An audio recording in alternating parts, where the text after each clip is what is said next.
doctor Ariel Gómez Ponce por haber aceptado tan gentilmente y con tan buena predisposición honrar nuestro primer workshop del IDEAE con una conferencia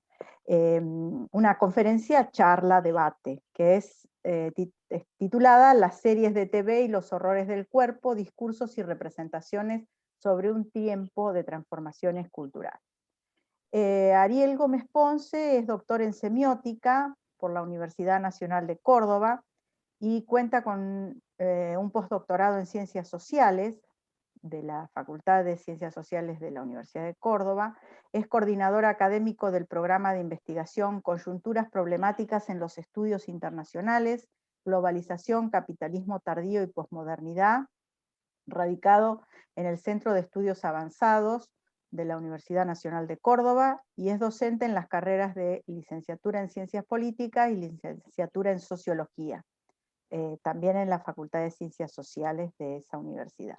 Ha publicado el libro que mencionaba Sonia, Depredadores, Fronteras de lo Humano y Series de TV, de 2017, y junto a Pam Parán ha editado el libro Frederick Jameson, Una poética de las formas sociales, claves conceptuales, en 2020.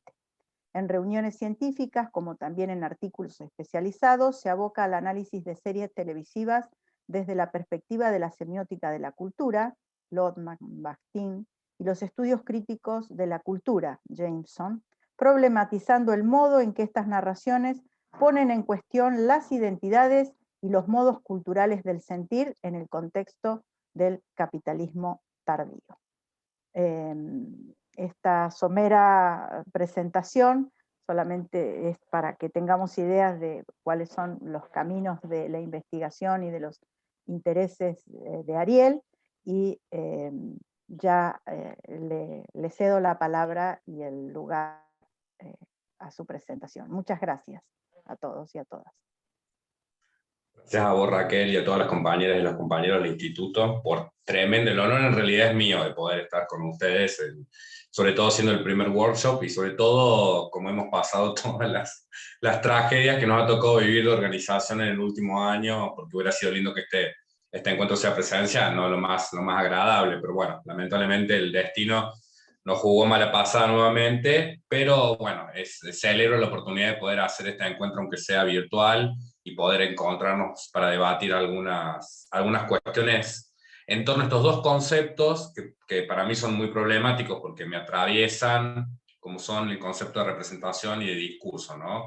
Ampliamente discutidos en las ciencias humanas y en las ciencias sociales, y la semiótica ha hecho también su propio debate con esos conceptos, por lo cual lo que yo les propongo, lo que yo traigo en realidad para compartir, voy a compartir pantalla.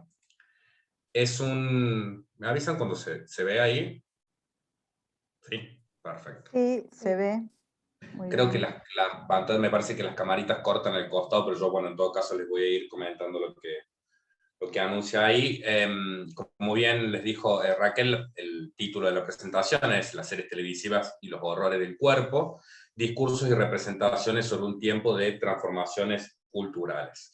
Lo que traje para compartir con ustedes es un avance, o más bien un estado de la cuestión de una investigación que está en ciernes actualmente, que estoy trabajando y problematizando con respecto a las series televisivas, y como bien dijo Raquel, con respecto a el modo en que las series ponen en cuestión las afectividades, construyen subjetividades, y al mismo tiempo tensionan estas grandes zonas problemáticas como son lo local y lo global, ¿no? Pensando cómo las series también articulan esa posibilidad de diálogo entre lo que las naciones producen y lo que el sistema global, o llamado también capitalismo tardío, instala, ¿no? Y el marco teórico en el que yo me muevo, bastante anclado, porque siempre voy y vuelvo a estos autores que son mis grandes amores, son Lotman, Jameson y especialmente Bakhtin, a quien en esta oportunidad me voy a dedicar un poquito más en detalle, porque creo que son pensadores que tienen un gran potencial heurístico, que tienen mucha capacidad para pensar problemáticas de la cultura contemporánea masiva y popular, y tienen bastante potencial también para pensar la forma de construcción de las subjetividades, ¿no? Acá sitúo un poquito el rastreo para contextualizarles y comentarles qué es lo que estoy trabajando puntualmente ahora, que es en realidad rastrear las formas en las que el miedo aparece en las series televisivas contemporáneas, estas narraciones que son prácticamente ya moneda corriente en nuestras vidas, porque vemos series, hablamos de series, recomendamos series, de un tiempo a esta parte son como un producto casi obligado, diría, todas las noches nos tiramos a ver una serie, y la intención de mis investigaciones también es pensar qué nos dicen las series acerca de lo que somos como culturas, ¿no? Um, para eso lo que planteo en mis investigaciones es de alguna forma captar estos procedimientos de forma y contenido a través de las cuales las series construyen las subjetividades, construyen el miedo, pero particularmente una manifestación del miedo que aparece en ficciones recientes, que es bastante indiscernible, que es bastante difícil de definir, que no se podría definir en términos tradicionales como el miedo clásico de las películas de terror y horror, sino más bien como un estado de incertidumbre cultural, de estado de paranoia, estado de algo inefable que el sujeto no puede saber bien qué es lo que está sucediendo, ¿no?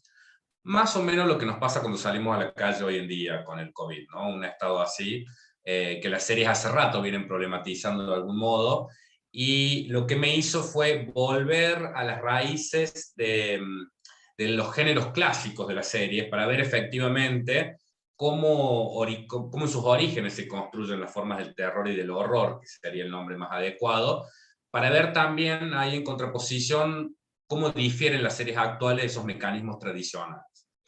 Uno de esos mecanismos que me parece que tiene enorme actualidad y enorme potencial, porque aparece desde hace unas décadas muy profusamente en las ficciones de consumo masivo, es esto que se ha dado en llamar horror corporal, el body horror, o también horror biológico.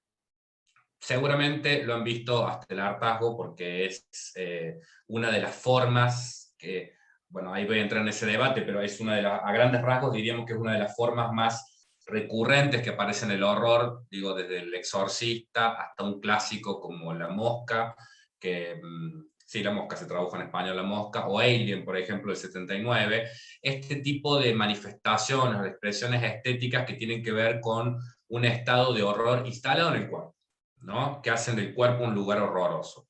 Que surge en el cine norteamericano, no digo netamente estadounidense porque Canadá también produjo bastante, pero que sin embargo no hay muchas definiciones al respecto porque, bueno, uno puede encontrar en la crítica y en algunos comentarios, de hecho el concepto surge en la crítica, ¿no? Fue uno de los primeros nombres que se le dio a estas manifestaciones raras que aparecían en los 70, el nombre se lo da Brophy en el 83, para nomenclar de alguna forma estas expresiones raras que estaba teniendo el terror. Se ha teorizado muy poco al respecto. Y ha habido como bastante variaciones con respecto a la definición que se le da, sea un subgénero del horror, sea un género propio, ¿no? Que tiene que ver con el exceso corporal, los estudios feministas no han trabajado bastante en este lado, sea un tropo, ¿no? Una especie como de construcción retórica o alguna especie de adorno estilístico que se le agrega a las películas, pero que básicamente lo que explican es las formas en las que el cuerpo entra en dinamismo y de alguna forma rompe con los límites de la especie como de las especies también, ¿no? Es decir, cuando el humano pierde las fronteras con lo animal, con lo vegetal, cuando el humano pierde sus propias fronteras corporales y empiezan a salir exacerbaciones, empieza a metamorfosearse. Algunos autores dicen que la base de este género, que tiene una gran profusión de representaciones culturales, está en el Frankenstein. Yo diría que más bien la base más fuerte está en Kafka, ¿no? En la metamorfosis, esa incertidumbre de levantarse un día convertido en bicho, y que a partir de ahí se genera una profusión muy grande de textos masivos principalmente, que juegan con todas estas fronteras de la hibridación, la metamorfosis, la mutación, y uno de los más recurrentes actualmente, que es la zombificación, es decir, la transformación en zombie. En un extremo, este género, o matriz genérica, o genericidad, o ya vamos a ver qué nombre se le puede poner tentativamente y provisoriamente, está el slasher, ¿no? Que son las formas de del cine exagerado, como Scream, por ejemplo, como Halloween, de los cuchillos atravesando los cuerpos y sacando tripas, en la forma más estereotipada, si se quiere, y que ya casi vuelve a ser una parodia de sí mismo en los tiempos recientes. Y del otro lado está la forma más impactante, más choqueante, si se quiere, que es el gore o es la automutilación, ¿no? Películas que hay que tener bastante estómago para poder ver, pero que son recurrentes y que cada vez aparecen más reminiscencias en textos de consumo masivo muy cerca, ¿no? Cabe aclarar también de que esta manifestación que se llama horror corporal tiene como 4 fundadores, uno podría pensar, los grandes autores del horror, ¿no? Que son George Romero con La Noche de los Muertos Vivos, con la fundación del género zombie. Alien, Ridley Scott es uno de los que más lo trabaja también profusamente.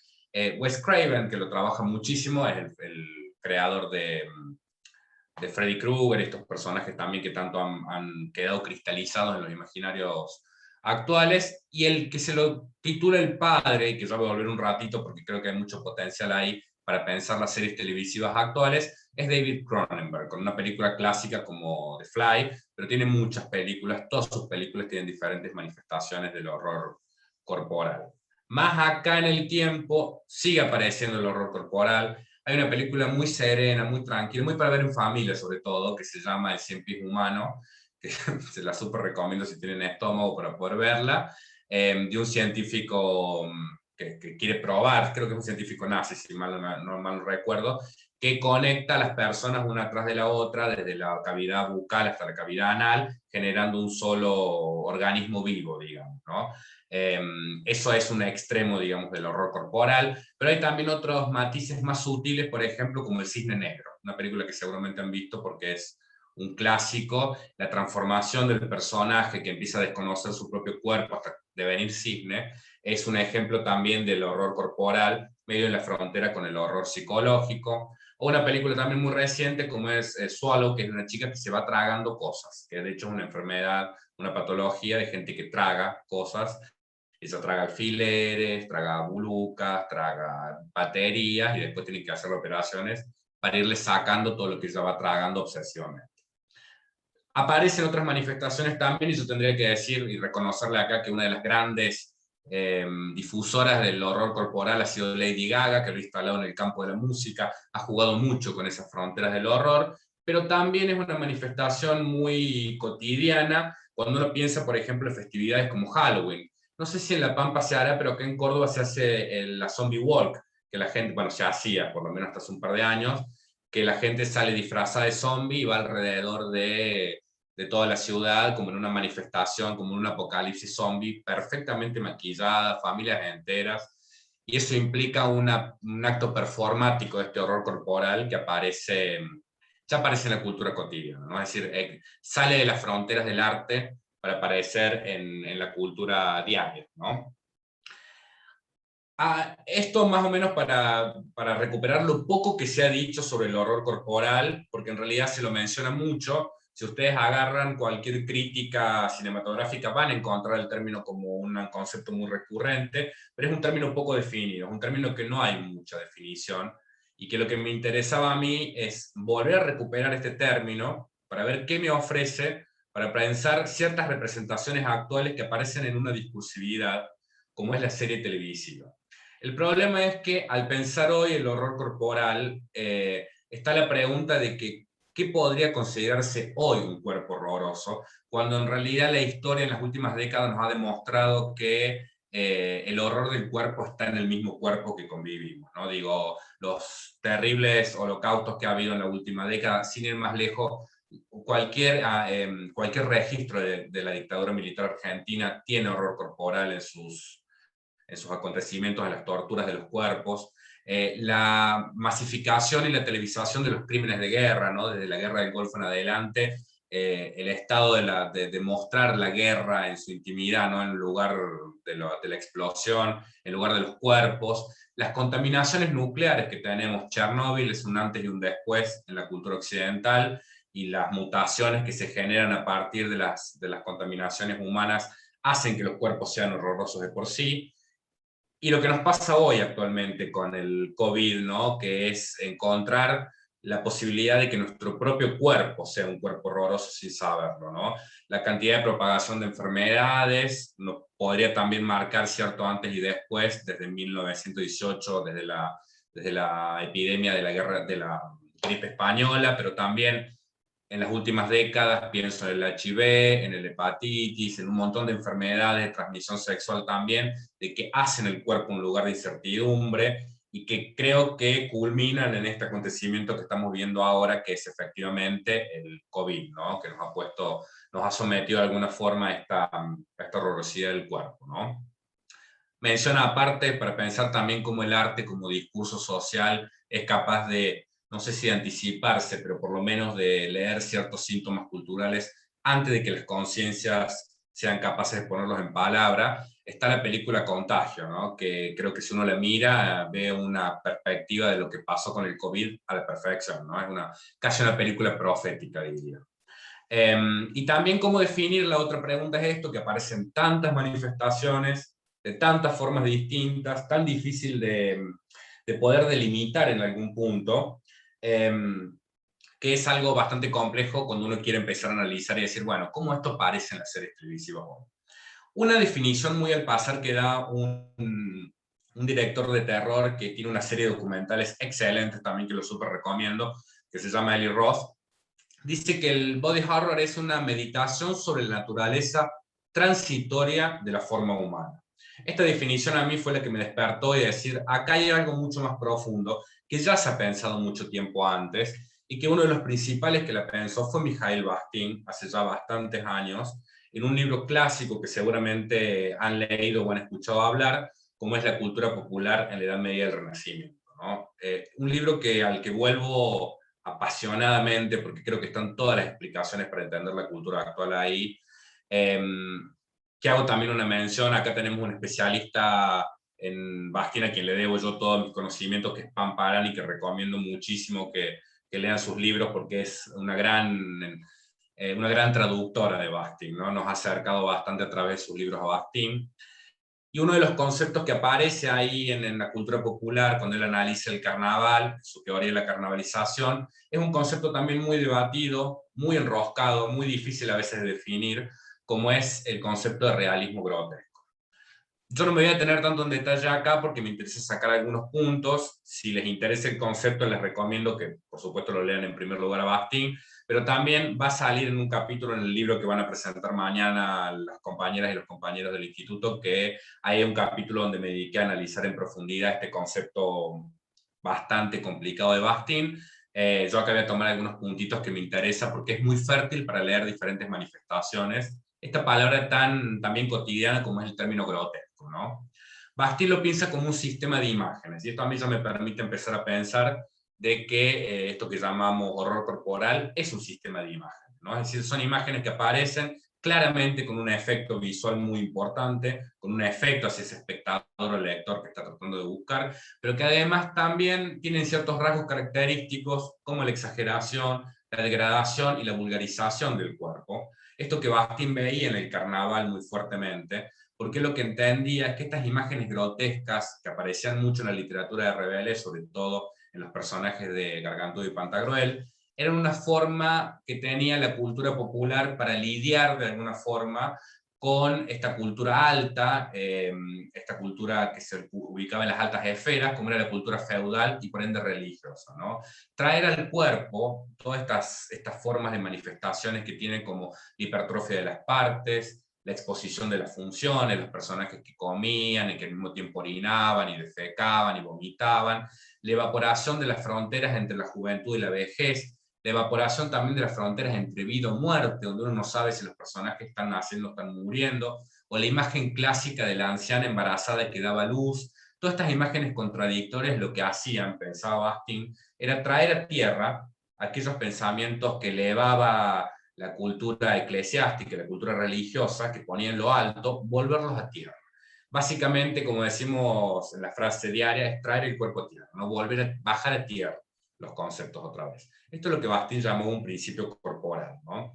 Efectivamente, estas formas de la exageración, de la hiperbolización, de la vulgarización sobre todo, están en esto que se llama horror corporal, Pero hay dos premisas también de Bastien que yo creo que son muy interesantes para traducir y pensar cómo están problematizando discursos actuales como las series de TV, que ya voy a llegar en un ratito a algunos ejemplos con eso.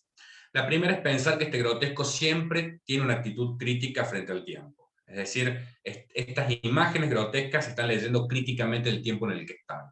No están puestas casualmente en la cultura. Ofrecen ahí una perspectiva crítica de su momento y de las jerarquías que se establecen en la cultura.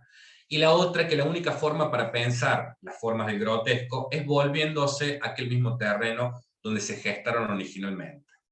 En el caso de este horror corporal, yo lo que quise hacer es volver a un autor como un autor, más bien un director, como David Cronenberg, que a mí me parece alucinante, volver a estas películas que él hizo hace ya 20, 30 años, aunque sigue haciendo películas hasta el día de hoy, y volver a estos clásicos, pero también volver a su propia palabra, porque lo que tienen los directores de terror, que es algo bastante lindo para quienes trabajamos con cultura masiva, es que teorizan sus propias películas y sus propias obras.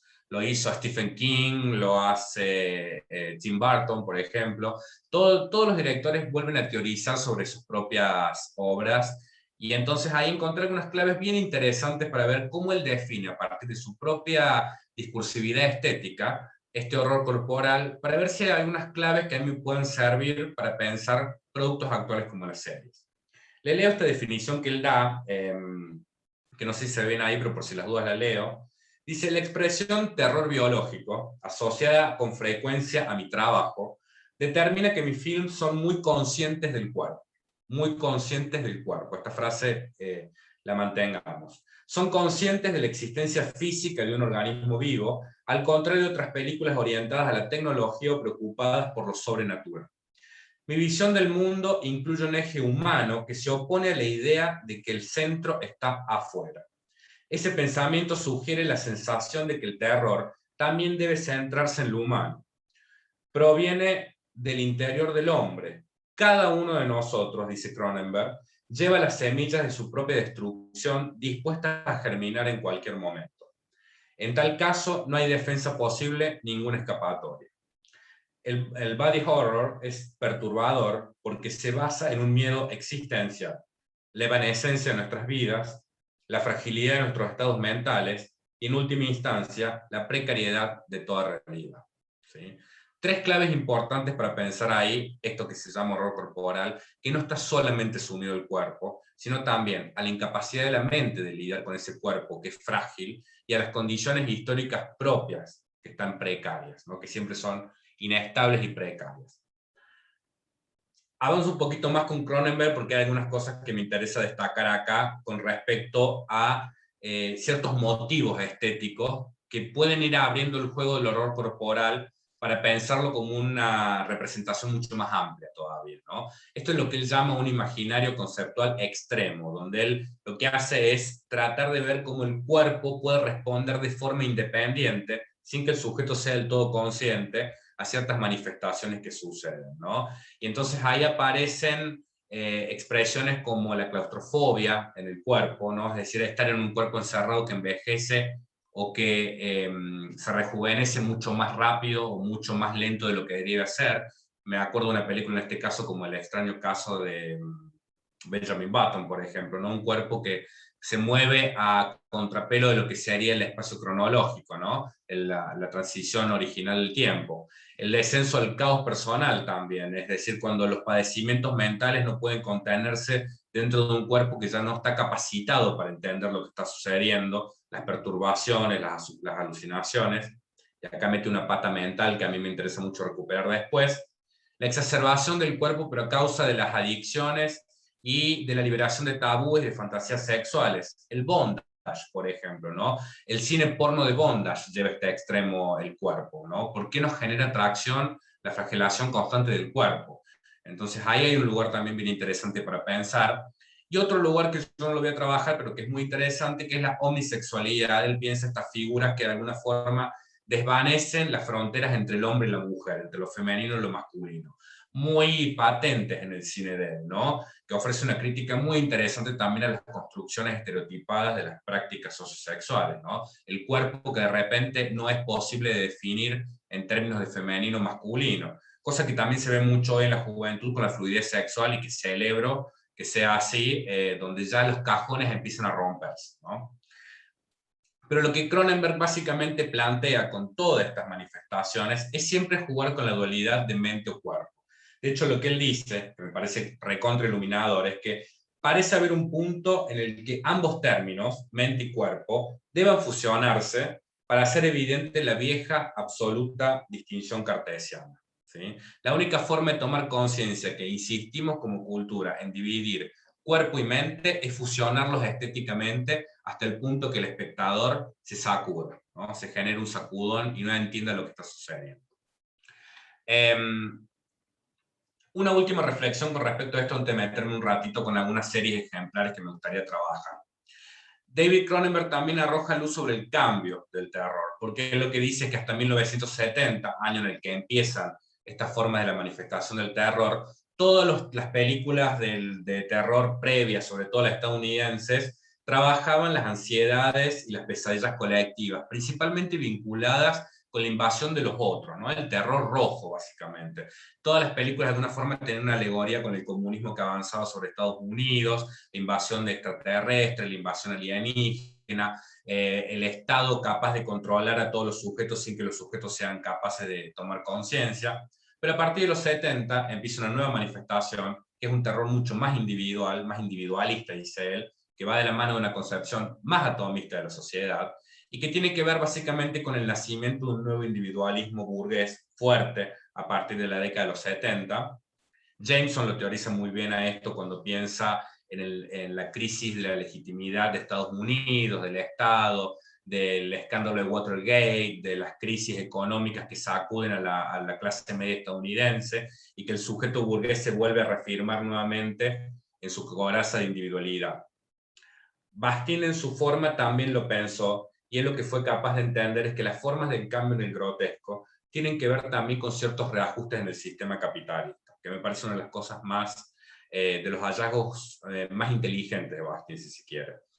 El grotesco que trabaja en el carnaval es un grotesco donde lo público y lo privado no se podía distanciar, donde hay un momento de liberación en la plaza pública, de celebración de los cuerpos, de grandes orgías y celebraciones y uniones corporales en la plaza, que es lo que celebra el carnaval y que lo hace a través del sistema de imágenes del grotesco, ¿no? Pero también ve que hay otro grotesco que surge mucho más adelante en la época del romanticismo, que es un grotesco tenebroso, ¿no? El grotesco del gótico romántico, por ejemplo, los vampiros, las figuras monstruosas, que tienen que ver con otro reajuste del capitalismo, sospecha Bastien, y que es tratar de separar esa distinción entre lo público y lo privado, que el carnaval mucho tiempo atrás se encargara de juntar y de volver de alguna forma unir, o poner en una unión contradictoria y ambivalente, como diría Bastien. Entonces, paso revista.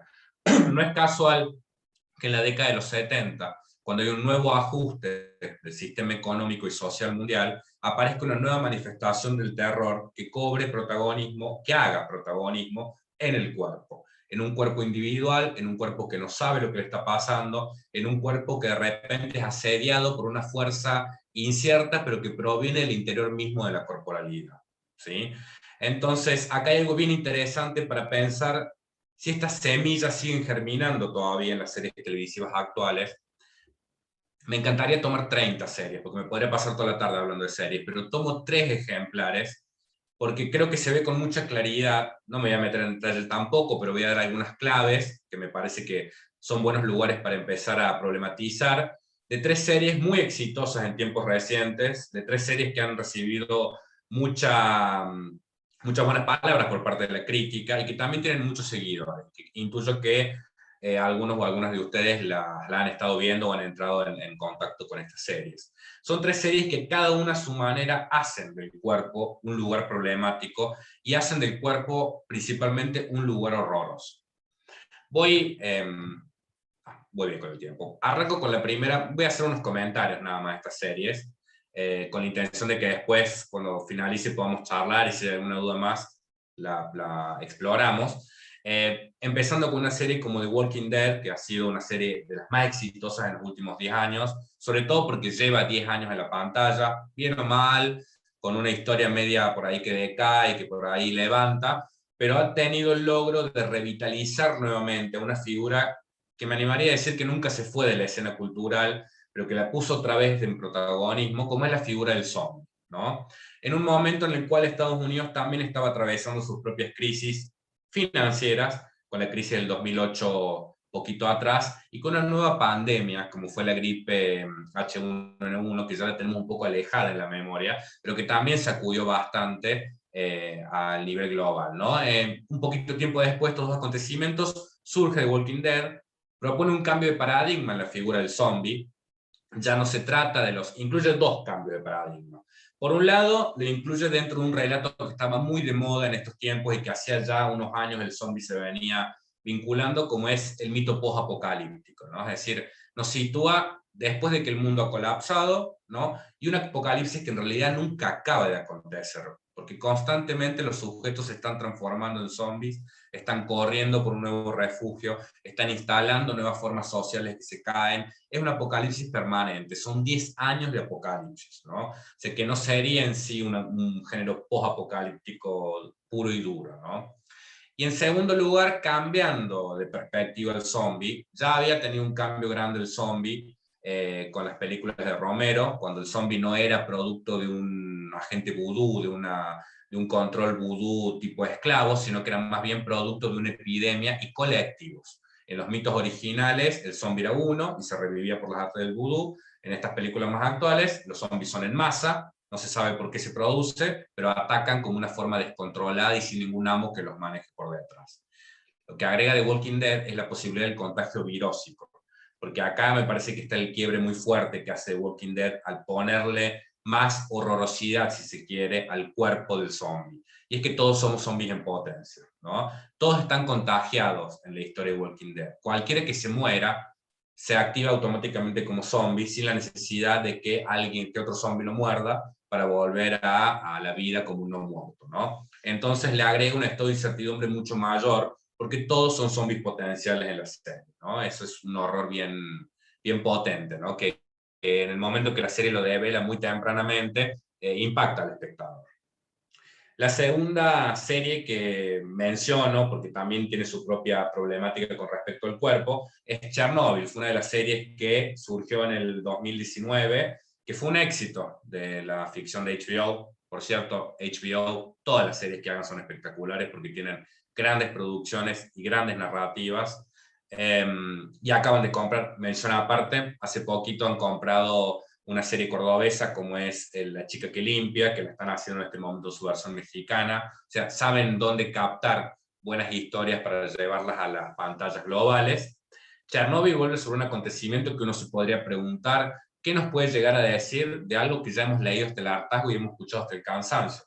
Sin embargo, la serie fue muy exitosa, le puso un cambio de perspectiva en un momento en cual la Guerra Fría vuelve a surgir nuevamente en la escenografía internacional, incorporando a China como un nuevo agente, ¿no? Es lo que vemos a diario con el tema de las vacunas, de la tecnología, de los límites ideológicos entre las naciones, con una Guerra Fría que parece que nunca ha terminado de sanar, ¿no? Pero el cambio de focalización que le hace a la tragedia, a la explosión, es en términos de tragedia y de drama, ¿no? Y en lugar de detenerse en esa explosión puntual del reactor nuclear, se detiene más bien en estas voces que la historia de alguna forma ha callado, ¿no? Las voces que la historia no escuchó. Los bomberos, las enfermeras, los médicos, los agentes encargados de frenar esta tragedia. No es casual tampoco que Rusia haya sacado el año pasado una nueva versión de Chernobyl, cambiándole el ajuste genérico y en lugar de hacerlo tragedia, transformándolo en una épica para vanagloriar la actitud de los bomberos y los rescatistas con un accidente que no interesa tanto qué pasó tampoco, sino más bien esta actitud heroica, ¿no? A través de los géneros artísticos, los países también establecen sus propias guerras frías, ¿no? Pero acá también se incorpora una nueva posibilidad del cuerpo que también la hemos vivido en tiempos recientes y que es este asedio invisible que uno no puede ver, que uno no sabe dónde está, que es de la contaminación, ¿no? Básicamente lo mismo que vivimos hoy con la invasión del COVID, donde uno sale a la calle y no sabe en qué esquina se encuentra con el virus, ¿no? Entonces, los cuerpos están afectados por un estado de incertidumbre, pero al mismo tiempo los cuerpos también son prescindibles. Son cuerpos que el gobierno soviético, al menos como lo cuenta la versión estadounidense, son cuerpos que se descartan, porque va a haber 1.000.000 de cuerpos más para reemplazar y frenar la tragedia, ¿no? O sea, le agrega al horror corporal una pata política. Bien, bien interesante para pensar. Y el tercer ejemplo, último, vuelvo a repetir, son menciones tratando de encontrar hilos conductores en estas series. Esta es una de las series que estrenó Disney este año, que me parece alucinante, una de las mejores series que he visto en los últimos años, porque tiene un gran trabajo estético y porque además toca un tema que a mí me interesa particularmente, que es este revival de las figuras heroicas, de las figuras de los superhéroes, continuando esta franquicia millonaria que es Marvel, y que ha movido cualquiera de sus hijos o hijas, debe haber estado fascinado con Marvel en los últimos tiempos, pero llevando a la serie televisiva esta problematización de los héroes, y encima en una serie muy rara, muy extraña, que nos ubica en una suerte de estilización permanente de las viejas sitcom televisivas. Cada capítulo, voy a tratar de no hacer mucho spoiler acá porque recomiendo que lo vean fuertemente, pero cada capítulo es un homenaje de alguna forma a una gran sitcom, que son las matrices de emergencia de la serie televisiva. Entonces, de alguna forma, esta estilización se vuelve una meta serie, ¿no? Hace una meta reflexión del propio lenguaje televisivo volviendo a la matriz de emergencia. Pero lo más interesante de la serie es que coloca un pequeño elemento de lo siniestro, de la incertidumbre, que uno sabe que a pesar de que está viendo comedias, algo anda mal ahí, aunque no lo pueda definir, ¿no? Va a tener que pasar varios capítulos para que uno se dé cuenta de qué es lo que sucede. Pero desde el primer capítulo uno percibe en la comedia, es un trabajo estético espectacular, porque uno percibe ahí una incertidumbre, una carga de siniestro y de horror que no lo puede definir a ciencia cierta, ¿no? Y que por detrás, en esta ambivalencia genérica, lo que se está construyendo es el personaje principal, que es una de las heroínas de Marvel, como una mujer también que tiene una mente mucho más poderosa de lo que parece, con algunas matices de Carrie, la vieja película de los 70, en un cuerpo que es mucho más capaz de hacer de lo que parece a ciencia cierta, ¿no? Un cuerpo atravesado por la magia. Pero hay una disociación importantísima entre el cuerpo y la mente, donde ella empieza a tener hijos, queda embarazada, no sabe qué pasa con su cuerpo, y ahí hay una otra inclusión del horror corporal que tiene que ver particularmente con la construcción del sujeto femenino, ¿no? El sujeto femenino que siempre es incontrolable de alguna manera y que siempre hay que tratar de hallar formas para poder sujetarlo nuevamente. Mención aparte, esto fue lo que se vio en el final de Game of Thrones, por ejemplo, ¿no? La idea de que el sujeto femenino incontrolable tiene que ser domesticado o eliminado, ¿no? Entonces, estos grandes mitos están uno relacionado con el otro. Para ir cerrando un poco, pero dejar la puerta abierta como para más preguntas. Son tres series totalmente diferentes, aunque cada una a su forma hace el horror corporal uno de los temas principales que trabaja, o por lo menos que está en las napas de su narrativa, ¿no? No puede ser casual también de que las tres series televisivas, cada una a su manera, hagan que el horror corporal se abra paso en las coordenadas de lo cotidiano. Las tres series problematizan aquel lugar tan paradigmático de los Estados Unidos como es el sueño americano, ¿no? En The Walking Dead es una búsqueda permanente del hogar, es la salida forzada de los suburbios para encontrar permanentemente un hogar, formar vínculos entre los sujetos aunque no estén unidos por lazos sanguíneos. Los personajes hablan de la familia, nuestra familia, mi familia, formar núcleos familiares y encontrar un lugar donde volver a sentarse nuevamente territorialmente.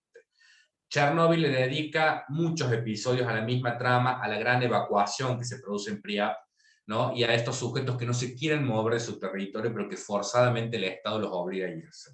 Es una persecución constante también del hogar perdido, porque al final la serie vuelve a recuperar esos relatos de la gente que tuvo que evacuarse de su hogar original. Y WandaVision lo hace en todo su esplendor, porque la sitcom está ubicada en el centro de los barrios suburbiales, en la casa modelo estadounidense, pero es una casa que está construida con los lenguajes de los siniestros, ¿no? Entonces, en esos tres lugares, en esas tres zonas que están, que son básicamente el espacio de lo cotidiano, se instala este elemento del horror corporal. Y yo no me pregunto si en realidad esto tiene que ver con una nueva escisión fuertemente de lo público y lo privado. Si antes se pudo dividir muy fuertemente y establecer las fronteras de lo público y lo privado como algo muy marcado, ¿por qué ahora estas series vuelven a ubicar como una zona tensa ese lugar de protección que debería ser el hogar, ¿no? Lugar de protección para el imaginario estadounidense, que siempre vuelven constantemente a este tema del sueño americano, que Jameson dice que es la gran nostalgia de los Estados Unidos, ese mito del que nunca se pudo desprender. Menciona aparte también acá, yo les puedo asegurar que cualquier serie televisiva que ustedes vean tiene por detrás el mito del sueño americano funcionando de una u otra forma, ¿no? Pero me pregunto si esta fragilidad corporal no está allí de alguna forma también para recordarnos que hay otra fragilidad mucho más grande, que tiene que ver con esta tensión, esta incertidumbre instalada en el seno mismo del sueño americano, ¿no? En estas series, claramente son series estadounidenses, pero que también reparten un modelo a nivel internacional, ¿no? Y eso lo dejo como pregunta, ¿no? Para pensar a futuro y para seguir investigando particularmente en mis trabajos. Pero lo último que querría pensar es que entender o por lo menos hipotetizar de que el cuerpo es efectivamente un lugar problemático de la cultura no es casual, porque cuando uno lo toma y lo recupera como lo hizo Bastin en su momento con el grotesco, el cuerpo efectivamente es una aduana de las culturas, es donde se problematizan sentidos y se construyen, porque principalmente el horror corporal, las formas del grotesco y cualquier manifestación corporal que los textos estéticos, artísticos, científicos o lo que sea representen en la cultura, están trayendo siempre un plano material aquellas ideas que están en lo alto, ¿no? Es decir, aquellas ideas que circulan por los imaginarios. Y estas formas estéticas de alguna forma nos señalan también los límites de las culturas, de lo que pueden decir y lo que no pueden decir. Me pregunto si todas estas manifestaciones recientes también que surgen con nuevas expresiones del cuerpo, recién les comentaba hace un rato lo del bondage, pero pienso ahora, por ejemplo, esta incertidumbre asediada con los barbijos que aparecen por todos lados, el Halloween, donde cada vez los trajes son más corporizados, implican cada vez más una manifestación del cuerpo, pero también esta cantidad de filtros y de maquillajes y de cirugías estéticas que hacen del cuerpo un cuerpo grotesco, no están también anunciando nuevos cambios culturales con respecto a la forma en la que comprendemos el cuerpo y por ende la forma en la que nos tensionamos como sujetos en un espacio social, ¿no? Bastin decía una frase que a mí me parece totalmente esclarecedora, que un cierto estado carnavalesco de la conciencia precede y prepara los grandes cambios culturales. Que cuando uno encuentra estas tensiones carnavalescas, grotescas en el seno de la cultura, muy posiblemente haya un nuevo cambio en ciernes que todavía los sujetos no son capaces de poner en palabras, ¿no? Las series televisivas dan de alguna forma cuenta de eso, son un espacio para empezar a investigar, y no porque sean textos masivos implique que digan menos información cultural, ¿no? Pero bueno, esto es una pregunta que dejo abierta para que sigamos debatiendo, y bueno, con esta frasecita cierro Bastín, que me parece como muy, muy disparadora para continuar la charla. Bueno, muchísimas gracias, Ariel. Excelente tu presentación, muy, muy interesante y muy motivadora para, para ver las series si no las vimos o si no para verlas pensando en algunos otros elementos, ¿no? Así que bueno, en esta instancia abrimos el espacio para dialogar con Ariel y entre nosotros, todos aquellos y aquellas que quieran manifestarse, preguntar, comentar,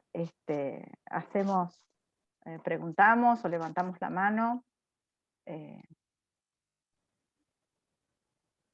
Yo quiero... Sí, Sonia.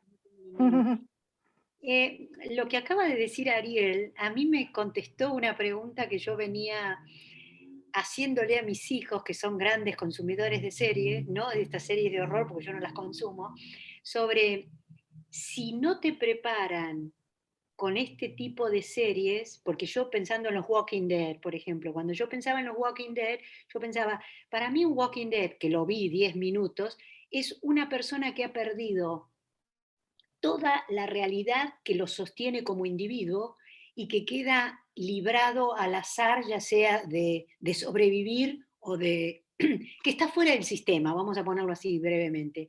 Entonces yo les decía a mis hijos, cuando empezó esta serie, que empezó hace años, si no te preparan con estas series para cosas futuras que van a venir. Porque viendo esto de los nuevos capitalismos salvajes y de las nuevas exclusiones, a mí, yo siempre digo, la gran mayoría, si no interviene un Estado protector, si no hay un sistema que los proteja, vamos a terminar siendo Walking Dead, ¿no? Entonces esto que dice, que vos dijiste de Bakhtin, que un cierto estado carnavalesco en la conciencia precede y prepara para los grandes cambios, es como que, esto es una pregunta que te hago, ¿te parece que las series tienen esa función? Vos ya lo dijiste, como ir adelantando cosas. Entonces llega un momento que el individuo común le parece lo más normal prender fuego a alguien que está durmiendo en la calle, porque es como si fuera un Walking Dead. Sí, yo creo que juegan, a ver, juegan en un doble juego las ficciones masivas. Por un lado, claramente tienen una política clara que baja, una bajada de línea. No hay que ser, digamos, muy lúcido para darse cuenta de que Estados Unidos baja su propia línea dentro de las ficciones. De hecho, lo han hecho siempre desde el cine clásico hollywoodense. Entonces, hay ciertos sentidos que se permiten. El hecho de que se financie una serie implica que hay un guión ahí que es rentable y que hay una productora con un gobierno por detrás que lo hace. Entonces, que claramente sí, hay una bajada de línea. Pero también creo que inconscientemente, no sería la palabra inconsciente, sería más bien una capacidad de lectura mucho más crítica. El lenguaje del arte permite explorar cosas que las culturas todavía no son capaces de decir. Entonces, en ese doble juego están permanentemente. Entre una bajada política explícita que tiene que ver con la creación de contenidos de mercado, si no vende, no entra y por ende no circula, y por otro lado, en esa capacidad crítica que todo el arte tiene, toda, desde la más masiva hasta la más elitista, si se quiere, de poder captar síntomas que las culturas no son capaces de decir, ¿no? Entonces, ahí me parece que habría que verlo en esa doble mirada. The Walking Dead efectivamente creo que te prepara para algo. De hecho, en el CDC, el centro de disease de, ¿cómo es que se llama? El más grande, el de Atlanta, donde de hecho es uno de los centros privilegiados para el estudio de enfermedad de transmisión, tienen un espacio dedicado al apocalipsis zombie, en un instituto oficial, porque entienden que a través de The Walking Dead y del apocalipsis zombie pueden preparar a las sociedades para ciertos estragos, como por ejemplo pasó en el COVID. Y de hecho, cuando pasó el COVID, se activó ese mecanismo, esa programación, digamos, que tenían, de cómo resguardar los cuerpos, cómo proveerse de ciertos materiales. Dicen algunos que la compra exagerada de papel higiénico que hubo a principios del año pasado tuvo que ver con esa baja de línea, de una baja de línea errática, digamos, del CDC. Pero en ese sentido son como, están en una tensión muy difícil de discernir. Parte del trabajo nuestro, digamos, cuando trabajamos con textos artísticos, es eso, ¿no? Tratar de identificar hasta qué punto algo puede adjudicarse a una política explícita y a qué otra cosa uno trabaja en el terreno de la hipótesis pensando que acá dicen mucho más de lo que parece. Bien. ¿Respondió? Te dice mal. No, sí. Tenemos una pregunta de Agustina y después de Carmen. Sí. Hola, buenas tardes a todas, a todos. No, bueno, primero felicitaciones, la verdad que interesantísimo. Yo soy de estudio del siglo XVIII y XIX, pero estaba pegada a la presentación porque la verdad que es súper interesante para cualquiera que se pueda poner a ver esto.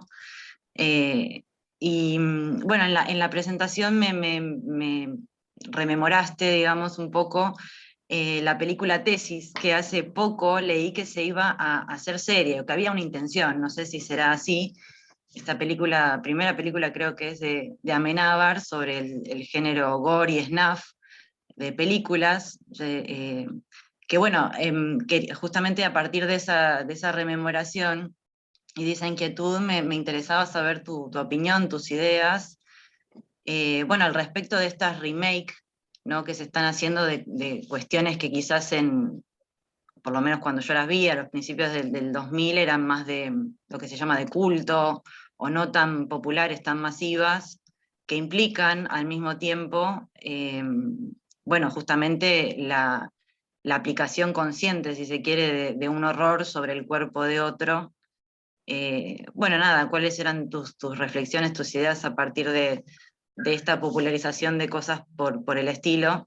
una pregunta muy, muy general porque la hago desde la aficionada nomás, con cero erudición, pero bueno, me pareció súper interesante toda la presentación y me hizo acordar a este tipo de películas que realmente en su momento yo la vi en Tesis, en esta producción de Amenábar y en alguna otra película del Festival de Cine de Mar del Plata, pero no mucho más. Y bueno, me llamó mucho la atención que algo de ese tono pudiera hacerse o repensarse como algo más masivo, ¿no? Como una serie o algo más popular, si se quiere, y justamente en este contexto, ¿no? Así que bueno, esa era mi inquietud. Gracias. No, gracias a vos primero por tus palabras, porque a veces uno siempre tiene la sensación de que al estar trabajando con series estás como colgado de los árboles. Entonces, gracias por tus palabras, eso primero. Y segundo, con respecto a los remakes, también dos posturas ahí. Una es que en realidad no hay nada nuevo bajo el sol, y ahí capaz que Raquel te lo puede decir mucho mejor, que ella trabaja con estudios medievales. Desde entonces, no hay nada nuevo, o sea, la cultura se ha venido replicando constantemente, y uno puede encontrar, rastrear, rascar ese texto y encontrar quizás un mito griego fundacional seguro apareciendo por detrás. Entonces, no hay nada nuevo ahí, digamos, en los remakes. Lo que pasa es que sí, me parece que se han generado nuevos mitos a partir de los 60 y los 70, que tiene que ver con la expansión de... Tiene que ver con varias cosas, pero con la expansión de la cultura masiva fuerte de la sociedad de consumo y de la posibilidad de Hollywood de crear sus propios mitos. Entonces ahí vas a tener como todo un repertorio, una galería de mitos grandes, ¿no? Películas que pasaron al olvido en su momento porque nadie las registró, porque no fueron tan buenas, y películas que el paso de los años la han hecho clásicos, ¿no? Recién decía Carrie, o por ejemplo las de Cronenberg, fueron pésimas en su momento las de Cronenberg, nadie las vio en su momento. A medida que el nombre se cobraba más valor, se iba viendo más, pero las primeras películas que hoy son clásicos, son nada. Yo trabajo en el libro ese que está haciendo, que van a presentar mañana, pero que organizó Raquel con Helga, unas películas de Warhol que son del año del 60, que pasaron sin pena ni gloria y que hoy se consideran textos clásicos. Bueno, eso también tiene que ver con la capacidad del revival de dotarle de nuevos sentidos. Lo que pasa es que ahí lo que juega mucho en contra también es cuán receptivo está el público para poder entender un texto que fue creado en otras condiciones culturales y explicando otro contexto histórico. Hay textos que no funcionan hoy en día. Pensaban hacer el remake de Buffy también. Buffy, la Casa de Vampiros, hoy no funciona tampoco.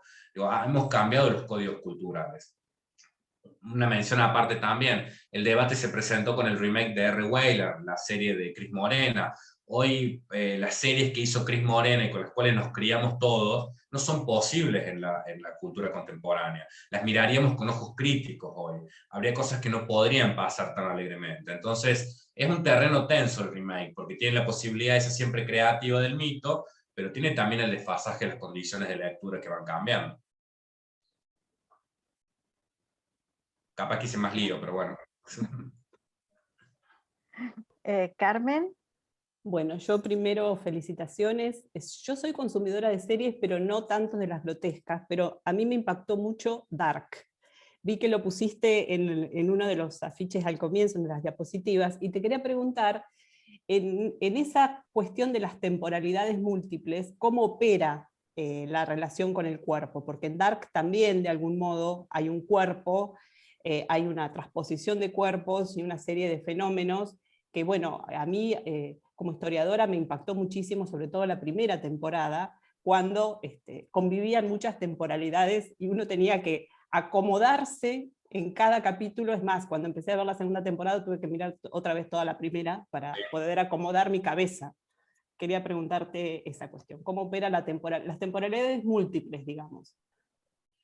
La temporalidad, a ver, voy por partes. Dark, primero me parecen las mejores series que hemos visto también en los últimos tiempos. Requiere un espectador muy atento, ¿no? Eso también es una serie que uno se tiraría a dormir tranquilamente, porque como bien dijiste, hay que verla varias veces para poder captarla. Pero el problema del tiempo es un problema muy recurrente en las series, porque intuyo yo, por lo menos lo intuyo también, recuperando a los aportes de Bastián acá, tiene que ver con dos concepciones que están muy permanentes en la historia de la humanidad, como es la posibilidad de elección y la posibilidad de un tiempo determinado. Baskin lo explica y Lotman también lo explica con detalle. Hay dos modalidades del tiempo, básicamente, en las culturas dando vueltas. Una que es el tiempo cíclico, es decir, el tiempo del relato mítico básico, que es el héroe que está predestinado desde que nace a tener y a cumplir ese destino que ha sido escrito por los dioses, por las parcas que estiran el hilo, miden y cortan. No hay posibilidad ahí. Y la otra posibilidad, que es el tiempo histórico, que surge particularmente con la conciencia más moderna, que tiene que ver con organizar los ciclos, y eso lo sabrás mejor vos que sois historiador y me lo podrás explicar con más claridad, organizar las temporalidades una tras de la otra, ¿no? Acontecimientos históricos que van avanzando. Estas series vienen a jugar con eso, porque por detrás de esta repetición en bucles, de esta repetición, está la idea de que el sujeto no puede escapar al destino que ha sido escrito. Pero hay un poquito más, hay un paso más en Dark todavía, y que por eso me interesaba particularmente. Lo que está problematizando Dark es un sujeto que nosotros en términos narrativos le decimos un presente perpetuo. No es solamente la transposición de tiempos y la mezcla de bucles y demás, que eso es a nivel formal, a nivel de procedimiento estético. En un nivel de contenido más profundo, lo que la serie está queriendo decir es que este sujeto no puede salir de la temporalidad en la que está aferrado. Y esa temporalidad en la que está es un presente que está anclado en los afectos que él lo marcaron al protagonista, que es la pérdida del padre y ese amor inconcluso que nunca pudo terminar de completar. Entonces es un sujeto que por más viaje temporal que tenga, está aferrado totalmente al presente de los afectos, no puede salir de ahí. Se le ve en la cara, se le ven los procedimientos, se le ven las palabras, en la congoja permanente y en la idea de que ese sujeto, lo que realmente lo está afectando es ese afecto, ¿no? Esa permanencia en los afectos.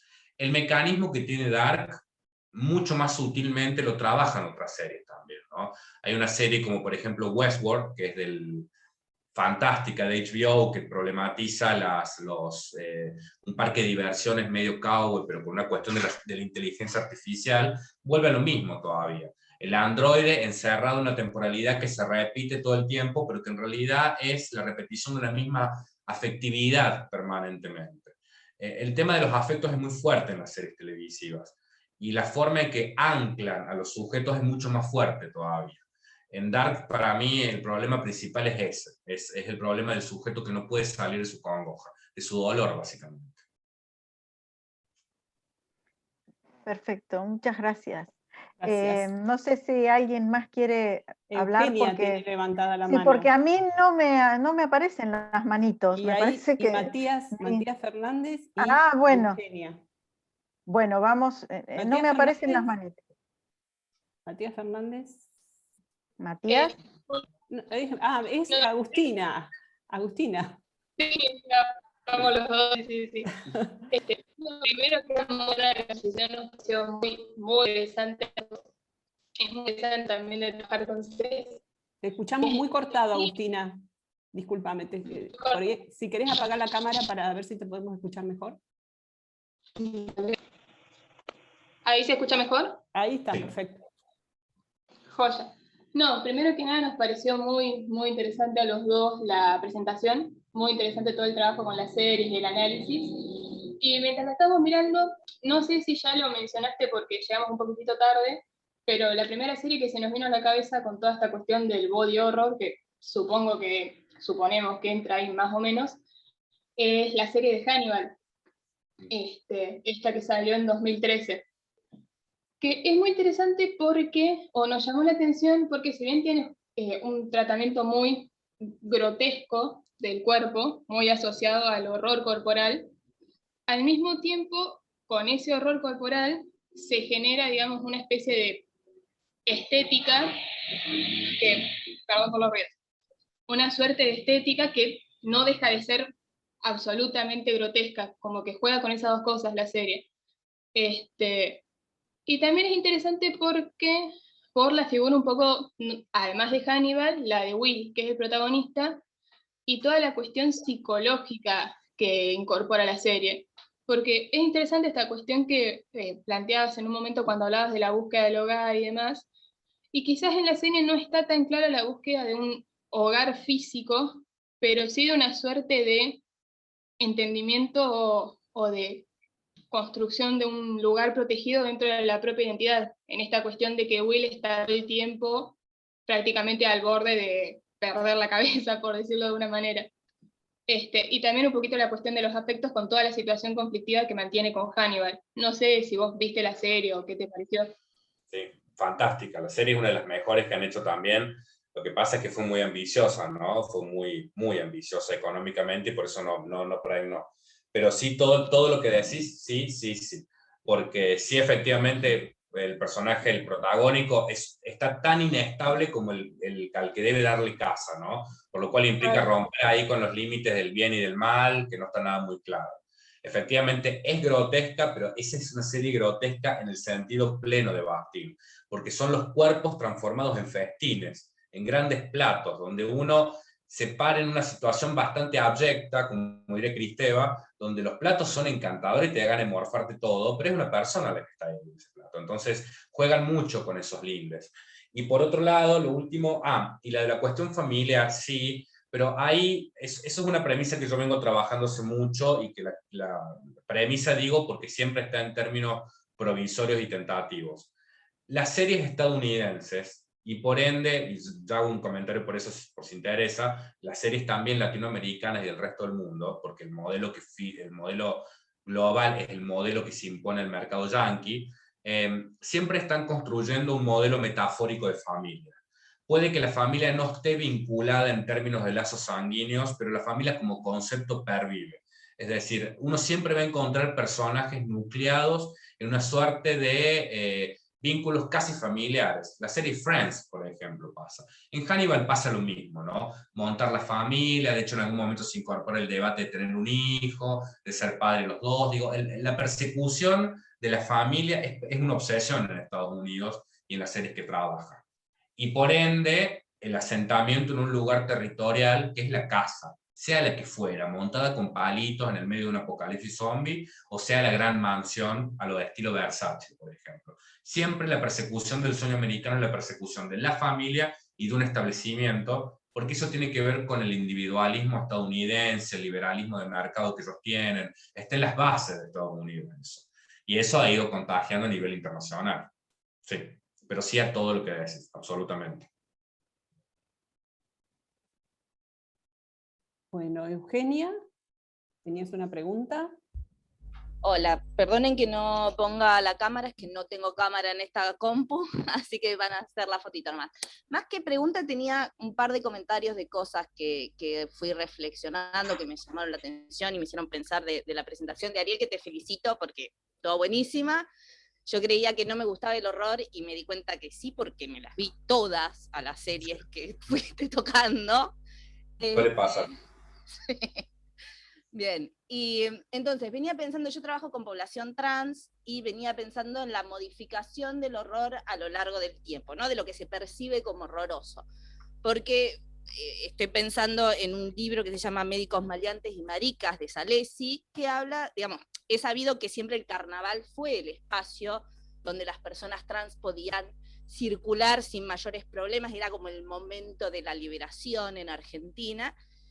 Y a principios del siglo XX era considerado un cuerpo horroroso, el cuerpo trans. Después esa significación o ese imaginario se va modificando a partir también de las luchas de los colectivos y las luchas por derechos humanos, y llegamos a la instancia de hoy donde tenemos una de las leyes más progresistas y maravillosas, más allá de que tiene sus cositas, pero que del mundo, digamos, es una ley muy, muy avanzada a nivel mundial.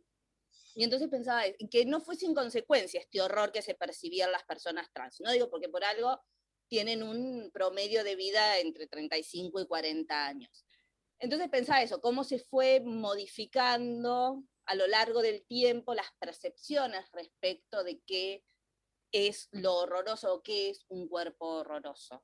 Y por el otro lado pensaba, no sé si la habrás visto, en 30 monedas de Alex de la Iglesia, sí, que es española y surge a partir, digamos, la temática es, en un pueblito muy chiquitito, una vaca da a luz a un bebé, ¿no? Y después a partir de ahí, bueno, va sucediendo cosas cada vez más horrorosas, bien gore, bien horrorosa la serie. Pero pensaba algo de esto, de la pérdida, a mí me sale, como estudié psicología, me sale el Anhemblech, que es la mezcla, y las que saben alemán sabrán pronunciar mejor que yo, pero que es eso familiar que se vuelve de pronto desconocido y monstruoso también, ¿no? Porque las 30 monedas refiere a las 30 monedas que le pagaron a Judas para entregar a Jesús, y entonces ahí aparece como toda la iglesia, ¿no? Que me parece que es una institución española también, y especialmente del interior de España, donde la misma iglesia que está metida en toda la trama se vuelve horrorosa, ¿no? Y esa pérdida de ese lugar de propio, ¿no? Familiar, si se quiere. Pensaba por ahí. Y nosotros, digo no, nosotros porque yo siempre me paro del lugar de la semiótica, ¿no? Pero le decimos extrañeza inquietante. La que le puso ese término en un texto, si te interesa el término y el concepto, te lo súper recomiendo, fue Julia Kristeva. Le pone ese nombre a eso que tendría que haber estado, recuperando la lectura de Freud, por supuesto, ¿no? De lo ominoso, aquello que tendría que haber estado oculto en el seno familiar de algún momento se devela, ¿no? Se devela y es ahí donde el sujeto se descoloca. Pero que básicamente lo que le interesa a Kristeva puntualizar es esa incapacidad del sujeto, por este descolocamiento, de establecer coordenadas espaciales y temporales correctas, estar perdido en su propio espacio, básicamente, ¿no? Y todas las series lo trabajan en ese sentido, sí, todas a su manera lo trabajan. Y hay una aclaración, a mí no me interesa particularmente las formas del terror, igual que a vos, digo, yo las he visto, pero porque las he necesitado para poder llegar. Me interesan estas otras formas mucho más sutiles, ¿no? Que aparecen, que colocan en un estado de incertidumbre donde la categoría de horror como género ya no la explica, digo. A mí lo que me pasó con WandaVision fue eso, digo, la serie me incomodaba, me producía un estado de incertidumbre, y no era una serie de horror, era una serie de ciencia ficción en todo caso, más bien cercana al género heroico. Y con respecto a las poblaciones trans, sí, también efectivamente, como decís, es así, porque también ahí me parece que habría que decir que la cultura de alguna forma se adapta a los códigos del horror y los incorpora, pero también es cierto que el mercado hace que eso que ha sido horroroso en algún momento devenga objeto estético, ¿no? Entonces también es como un vaivén constante en el cual algunas cosas que antes nos parecían horrorosas, o la cultura se termina acostumbrando y las termina adaptando a sus propios códigos, o el mercado lo fagocita y lo vuelve objeto de consumo. Decías con respecto a la celebración carnavalesca, digo, de lo que ha sido siempre el carnaval, con respecto a la cultura gay, en parte también pasó eso con la cultura gay. El mercado en algún momento la fagocitó, especialmente en un momento en que la cultura gay estaba muy asediada por el avance del HIV, recluida puertas adentro, y el mercado aprovechó esa instancia para volverlo un objeto de consumo, y hoy la marcha del orgullo ha perdido un poco de su potencial político para volverse un objeto que las empresas lo utilizan poniendo la banderita cuando venden algo, ¿no? Entonces, también el mercado es una pata que no la podemos eludir en este contexto, por lo menos desde la segunda mitad del siglo XX en adelante, porque ha puesto en jaque estas distinciones que tendríamos entre lo bello y lo horroroso, entre lo alto y lo bajo, entre aquello que las culturas pueden disputar, entre incluso la misma lógica del carnaval, que para Bakhtin fue siempre un espacio de liberación. Hoy ya hay que ponerlo en duda también, ¿no? Pero sí, de hecho, la población trans, y quien también lo ha trabajado mucho en este lado, ha sido Donna Haraway, ¿no? Que si vos manejás el término, seguro que la has chusmeado, porque Donna Haraway, con su metáfora del cyborg, se mete en todo ese debate casualmente y empieza a arrojar luz de una perspectiva mucho más feminista de eso. Pero sí, es un lugar dinámico, es un lugar dinámico y ambivalente en ese sentido.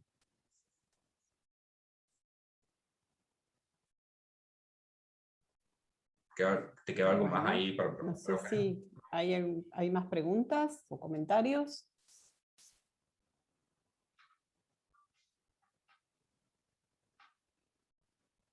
Bueno, felicitaciones en el chat. No sé si los pudiste leer, Ariel, si no después podrás leer. Estoy chusmeando por acá, sí, gracias. Hay varias felicitaciones.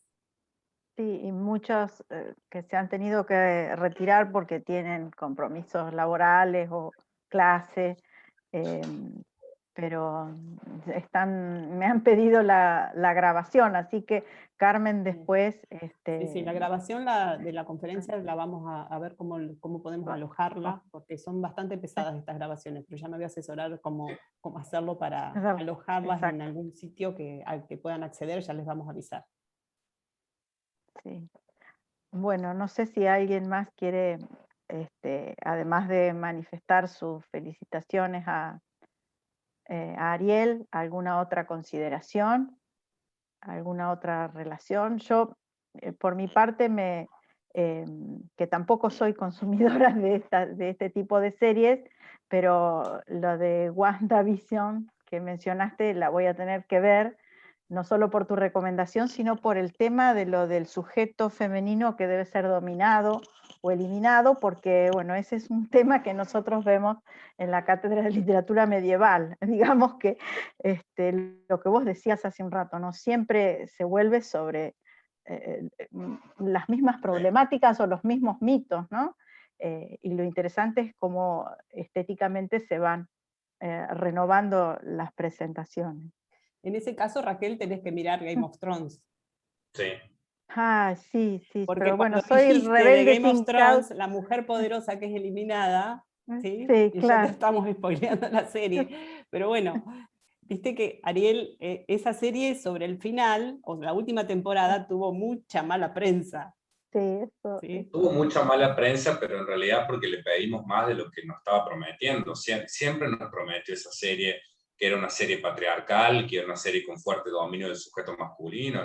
Nunca nos prometió otra cosa. Nosotros nos creímos ilusamente que podía existir en un espacio medieval, patriarcal, un sujeto femenino capaz de controlar, y era imposible en ese marco de narración. Entonces le pedimos mucho más a la serie de lo que estaba dispuesta a darnos. El problema fue nuestro. ¿A vos te gustó el final, entonces? No, pero bueno, no me quedo. Pero bueno. claro, lo racionalizás y entendés. Hay que racionalizar. Claro. Bueno, yo en mi casa soy un poco la rebelde sin causa, porque todas estas series que mi familia las ve y yo no las he visto. No pero Game of Thrones, vos como profesora de medieval, yo ya te lo he dicho. Sí. Esto, la Sí, No, pero además acá mi marido... Porque bueno, otra cosa, ya Raquel, me mirá que a deschavaron. mí las series fantásticas tampoco me gustan mucho, pero esa me enganchó de una manera, porque tiene una producción inigualable. Impresionante, ¿no? Sí, Claro. inigualable. Así que bueno, sí, ya la lista anotada acá supera largamente mi esperanza de vida, así que bueno, No, vas a ver que vamos a ver. mirá las vacaciones de invierno que la consumís en la primera semana. Bueno, Ariel, muchísimas gracias. No, gracias a ustedes. Ha sido muy, muy gratificante escucharte, muy interesante, cómo relacionaste, cómo nos propusiste, digamos, el desafío de mirar y leer las series, y además tu estilo de exposición tan espontáneo, a pesar de tan cargado de erudición, pero tan espontáneo, tan agradable, ha sido para mí, creo que todos coinciden, una presentación maravillosa. No, gracias a ustedes por la invitación, por el espacio y por dar espacio a esto también, que eso lo quiero celebrar, porque no es fácil instalar estudios de cuestiones del mercado como la serie televisiva que estaba analizada en la academia, y celebro que le den espacio para pensarlo como un discurso social más con potencial para decir algo. En eso les quiero agradecer y celebrar eso del instituto y de este workshop. Bueno, muchas gracias. Sí, Sonia. Ariel, ¿han largado un doctorado ustedes en estudios internacionales o no? Sí, largamos un doctorado en estudios internacionales, que va a abrir corte ahora en la segunda mitad. Bueno, y que de hecho intenta recuperar también un poquito estos debates porque tiene una línea de investigación en cultura, por lo cual está tratando de focalizar en cuestiones de orden global y transnacional, donde también todos estos debates de alguna forma se van metiendo en ese tránsito. Sí, el doctorado, que eso les invito a que vean la página de la Facultad de Ciencias Sociales del UNC, que ahí está toda la información del doctorado que abre corte este año. Gracias por hacerme acordar. Muy bueno. Muy bueno, muchas gracias. Perfecto. Bueno, muchas gracias. Ariel, y muchas gracias a todos los y todas los que han participado. Algunos ya se fueron retirando y ya los fui saludando por el chat.